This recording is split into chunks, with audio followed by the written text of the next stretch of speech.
गगनबावडा तालुक्यात वनक्षेत्राशेजारी शेती करणाऱ्या शेतकरी वर्गाला तोडणीची प्रतीक्षा लागली आहे। एकीकडे ऊस तोड मजुरांची कमतरता असल्याने अजूनही बऱ्याच शेतकऱ्यांचा ऊस कारखान्याला गेलेला नाही। दुसरीकडे वनक्षेत्रातून वारंवार रानटी गव्यांकडून होणाऱ्या शेतपिकांच्या नुकसानीमुळे शेतकरी चिंतेत आहे। गव्यांकडून उभ्या ऊसाचं नुकसान होण्याअगोदर कारखान्यांनी ऊस तोडून न्यावा यासाठी शेतकरी प्रयत्नशील आहेत।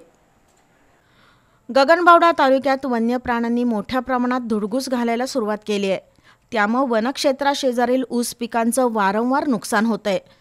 दुसरीकडे साखर कारखान्यांनी अजूनही ऊसाची तोडणी केली नसल्याने शेतकरी चिंताग्रस्त झालाय।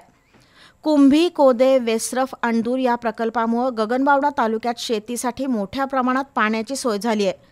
परिणामी शेतकऱ्यांनी जास्तीत जास्त जमीन ऊस लागवडीखाली आणली। त्यामुळे डोंगर कपारीमध्ये डोलणारी हिरवीगार पिकं दिसू लागली। ऊस उत्पादनात मोठी वाढ झाली, मात्र अजूनही ऊस कारखान्याला गेला नसल्याने शेतकऱ्यांना ऊसाची चिंता लागून राहिली आहे। गगनबावडा तालुक्यात डॉक्टर डी.वाय. पाटील, कुंभी, आसुर्ले, पोर्ले, राजाराम या सहकारी साखर कारखान्यांच्या टोळ्या आहेत। परंतु ऊस तोडणी मजूर, कंत्राटदार यांच्यापुढे शेतकरी हतबल झालाय।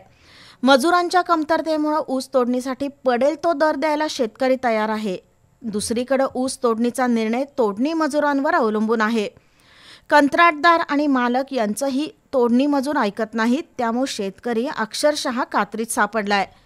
तर तोडणीला आलेल्या ऊस पिकांचं गवा, डुक्कर, साळींदर यासारख्या प्राण्यांकडून नुकसान होत असल्यानं शेतकरी अक्षरशः मेटाकुटीला आलाय।